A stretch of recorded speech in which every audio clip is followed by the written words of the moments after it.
시청자 여러분 안녕하십니까? 1월 26일 화요일 KTN 뉴스입니다.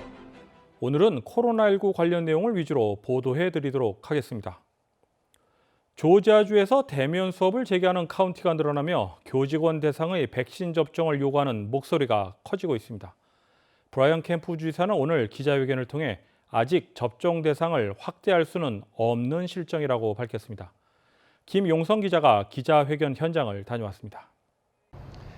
저는 조지아 주청사 앞에 나와 있습니다. 브라이언 캠프 주지사는 오늘 기자회견을 통해 조지아주의 백신 공급이 아직 제한적이며 교직원에 대한 백신 접종은 아직 시작할 수 없다고 밝혔습니다. I can assure everyone watching today that I hear these concerns and I share your hope that we can vaccinate these deserving Georgians soon. The truth is, we do not yet have enough vaccine for those most at risk serious complications or death from this virus. 조지아주에서 대면 수업이 재개되는 카운티가 늘어나면서 교육계에서는 교직원에 대한 백신 접종이 필요하다고 강조하고 있습니다. 보건당국은 현재 접종 대상에 해당하는 인원이 200만 명이 넘으며 아직 해당 인원의 절반도 접종하지 못한 상황이라고 말했습니다. 조지아 보건부의 25일자 자료에 따르면 67만 4,967의 투여분이 접종된 상황입니다. 캠프 주지사에 따르면 조지아주는 매주 12만 개의 백신을 연방정부로부터 공급받고 있습니다. 이것은 조지아의 인구가 1,000만 명을 넘는 것을 고려할 때 매우 적은 양입니다. 캠프 주지사는 현재 할 수 있는 조치를 도입해 백신 공급량이 늘어날 때에 대비할 것이라고 밝혔습니다. 현재 조지아 내의 코로나19 확산이 감소세를 보이고 있지만 보건당국은 긴장을 늦춰서는 안 된다고 강조하고 있습니다. These numbers, as you can see, indicate a move in the right direction. But as I said last week, this cannot be an all clear signal. KTN 뉴스 김용성입니다. 연방질병통제예방센터 CDC가 지난 12일 이미 예고한 대로 오늘부터 미국에 입국하는 2살 이상의 모든 여행객은 탑승 전 3일 이내 코로나 검사에서 음성 판정을 받았다는 증명서를 제시해야 합니다. 또한 탑승 전 3일 이내에 코로나에 감염된 사람은 회복 확인서를 제출해야 합니다. 이번 조치에는 미국 시민권자나 영주권자도 포함됩니다. 조 바이든 대통령이 서명한 관련 변종 바이러스가 발견된 나라의 국가들이 미국에 들어오는 것을 다시 금지하는 내용도 포함됐습니다. 적용 대상 국가는 기존 유럽 26개 국가와 브라질, 영국, 아일랜드의 남아프리카 공화국이 추가됐습니다. CDC 측은 미국에 입국해서 3일에서 5일 동안 검사를 받고 여행 후 최소 7일 동안 집에서 자가 격리를 해줄 것을 당부했습니다. 코로나 검사를 받지 않은 경우 미국 입국 후 10일 동안 집에서 자가 격리하는 것이 가장 안전하다고 소개했습니다. 최근 첫 마스크 아래 수술용 마스크를 겹쳐 쓰는 사람들이 늘어나면서 그 효과에 관심이 모이고 있습니다. 막연하게 마스크를 두 겹 쓰면 바이러스 차단 효과가 더 되는 것일까요? 실제 효과에 대해서 알아봤습니다. 앤서니 파우치 소장의 생각은 더 효율적일 것 같다는 입장입니다. 파우치 소장은 TV쇼에 출연해 물리적으로 한 겹 위에 또 한 겹을 겹쳐 넣으면 상식적으로 생각해도 더 효율적이라는 입장입니다. 마스크가 호흡기를 통해 나오는 침방울이 다른 사람에게 퍼지는 것을 방지함으로써 질병의 확산을 막는 데 도움이 된다는 것입니다. 그러면서 이런 이유로 사람들이 이중 마스크를 쓰거나 N95 수준의 마스크를 쓰는 것이라고 덧붙였습니다. 연방질병통제예방센터 CDC는 마스크 겹쳐 쓰기를 권고하지 않고 있습니다. 하지만 과학자들은 첫 마스크 아래 수술용 마스크를 착용하는 것이 보호 효과가 매우 높다는 입장입니다. 수술용 마스크가 필터 역할을 하고 천이 추가로 층을 더하면서 얼굴에 딱 맞게 해주는 것이기 때문이라는 이유입니다. 연구에 따르면 천과 수술용 마스크 겹쳐 쓰기는 미세한 침방울 입자를 최대 70% 차단해주는 것으로 알려졌습니다. 조 바이든 대통령은 연방정부가 미국 제품과 서비스를 우선적으로 구매하는 이른바 바이 아메리칸 행정명령에 서명했습니다. 그러면서 정작 본인은 취임식에서 스위스제 고가의 롤렉스 시계를 착용한 것으로 알려지면서 구설수에 오르기도 했습니다. 김용성 기자가 보도합니다. 조 바이든 대통령은 어제인 25일 연방기관이 정부 프로젝트 등지에서 미국 제품과 서비스를 우선적으로 구매하도록 하는 행정명령에 서명했습니다.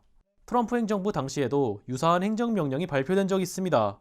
바이든 대통령은 해당 행정명령은 우회하기가 매우 쉬웠기에 자신이 더욱 강화된 행정명령을 발표하는 것이라고 설명했습니다. 연방기관이 매년 조달하는 제품과 서비스는 6천억 달러 규모에 달합니다. 바이든 대통령은 세금이기도 한 이러한 연방자금 중 많은 부분이 해외 기업에 지급되고 있는 상황이라고 설명했습니다. 바이든 행정부는 백악관 예산관리국에 메이드 인 아메리카 감독관이라는 직위를 신설해 연방정부 내의 물품 구매를 감독할 예정입니다. 또한 만약 연방기관이 미국산이 아닌 해외 제품을 사용하려 할 경우 백악관에게 면제 요청을 해야 합니다. 해당 면제 요청서는 대중에게 공개돼 다른 미국 업체들이 입찰 경쟁에 뛰어들 수 있도록 도울 예정입니다. KTN 뉴스 김용성입니다. 조 바이든 행정부가 $20 지폐에 새겨진 인물을 여성 흑인 인권 운동가로 교체하는 안을 추진하고 있습니다. 젠 샤키 백악관 대변인은 $20 지폐의 인물을 현재 앤드루 잭슨 제7대 대통령에서 흑인 인권 운동가 해리엇 터브먼으로 바꾸는 방안을 다시 검토하고 있다고 밝혔습니다. 교체 추진하는 이유에 대해 샤키 대변인은 지폐가 역사와 다양성을 반영하는 것이 매우 중요하다며 해리엇 터브먼의 이미지는 확실하게 이를 반영하는 것이라고 설명했습니다. 해리엇 터브먼은 흑인 노예로 태어나 출생지로부터 1849년 필라델피아로 탈출한 뒤 다른 흑인 노예들을 탈출시키는 활동을 했으며 남북전쟁에 참전해서는 여성 참정권 운동에도 활약한 인물로 평가받고 있습니다. 한편 트럼프 정권에서는 화폐 등장인물을 변경하는 것은 위조 지폐 예방 등 보안이 주된 목적이 되어야 한다는 이유로 2028년까지 잠정 보류됐었습니다. 다음은 코로나19 소식입니다. 오늘의 코로나19 현황을 김용성 기자가 정리했습니다. 26일 오후 3시 30분 기준 미국 내 코로나19 누적 확진 환자는 2,593만 4,924명, 누적 사망자는 43만 3,637명입니다. 어제 하루 동안 신규 확진 환자는 15만 2,244명 늘었고 신규 사망자는 1,897명 증가했습니다. 주별 누적 확진 환자는 캘리포니아, 텍사스, 플로리다, 뉴욕, 일리노이 순으로 많습니다. 주별 누적 사망자는 뉴욕, 캘리포니아, 텍사스, 플로리다, 뉴저지 순으로 많습니다. 다음은 조지아주 코로나19 현황입니다. 오후 2시 50분 집계에 따르면 조지아주의 누적 확진 환자는 72만 7,752명, 누적 사망자는 11,996명으로 집계됐습니다. 신규 확진 환자는 5,706명 증가했고 신규 사망자는 142명 증가했습니다. 항원 검사 양성 판정자는 누적 15만 1,469명, 신규 2,925명입니다. 다음은 카운티별 집계입니다. 귀넷 카운티 누적 확진 환자 7만 1,427명, 누적 사망자는 675명입니다. 25일에서 26일 사이에 신규 확진 환자는 770명 늘었고 신규 사망자는 9명 늘었습니다. 풀턴 카운티 누적 확진 환자 6만 6,311명, 누적 사망자는 859명입니다.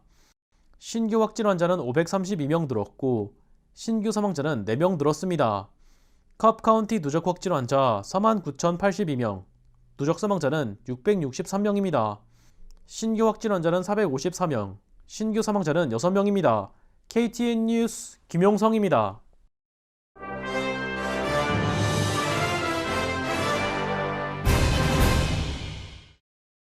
브라질발 코로나19 변종이 미국 내에서 최초로 발견되었습니다.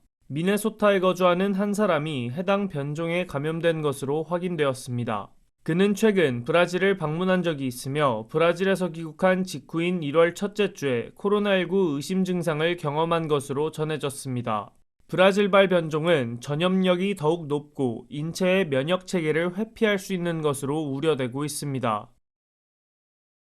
전자 개표기 업체 도미니언 보팅 시스템스가 루디 줄리아니 변호사를 상대로 워싱턴 DC 연방지방법원에 명예훼손 소송을 제기했습니다.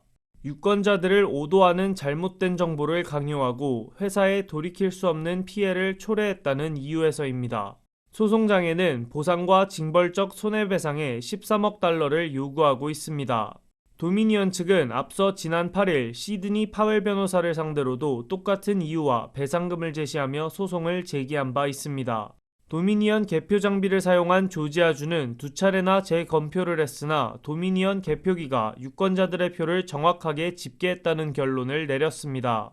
조지아주는 이번 연방소송에서 41번이나 언급되며 또다시 선거 관련 주요 이슈가 되고 있습니다. 일본에서 올해 7월 열리는 도쿄올림픽 패럴림픽에 대한 취소론이 부상하고 있는 가운데 플로리다주가 취소된다면 자신들이 올림픽을 개최하겠다고 나섰습니다. 지미 파트로니스 플로리다주 최고 재무책임자는 토마스 바우 국제올림픽위원회 위원장에게 서한을 보내 2021년 올림픽 개최지를 일본 도쿄에서 미국, 구체적으로는 플로리다로 이전하는 것을 고려하길 바란다고 제안했습니다. 한편 스가 요시히데 일본 총리는 오늘 도쿄올림픽 패럴림픽에 대해서 거듭 개최할 생각을 강조했습니다. 요시히데 총리는 코로나19 대책으로 안심, 안전한 체제를 정비한 가운데 준비해 나가겠다고 밝혔습니다. 연방상원은 바이든 정부 초대 재무장관으로 지명된 제닛 옐런 전 연방준비제도 의장에 대한 인준안을 84대 15로 통과시켰습니다. 이것으로 미국 최초의 여성 재무장관이 탄생했습니다. 옐런은 또한 미국 역사상 최초로 백악관 경제자문위원장, 연준의장, 재무장관을 모두 역임한 사람이 되었습니다. 옐런은 대규모 경기부양 법안을 지지하고 있으며 중국의 국제 경제 전략에 대응할 필요가 있다고 강조하고 있습니다. 오늘 KTN 뉴스는 코로나19 관련 내용을 위주로 전해드렸습니다. 비록 백신 접종이 계속되고 있지만 확진자 또한 계속 발생하고 있습니다. 한인 사회도 예외는 아닙니다. 그냥 쉬쉬하면서 넘어가는 수준을 넘어서고 있습니다. 끝날 때까지 끝난 것이 아닙니다. 서로의 안전과 보호를 위해 개인 위생뿐만 아니라 CDC 방역 지침을 준수해야겠습니다. 이상으로 1월 26일 KTN 뉴스를 모두 마칩니다. 시청해주신 여러분 고맙습니다.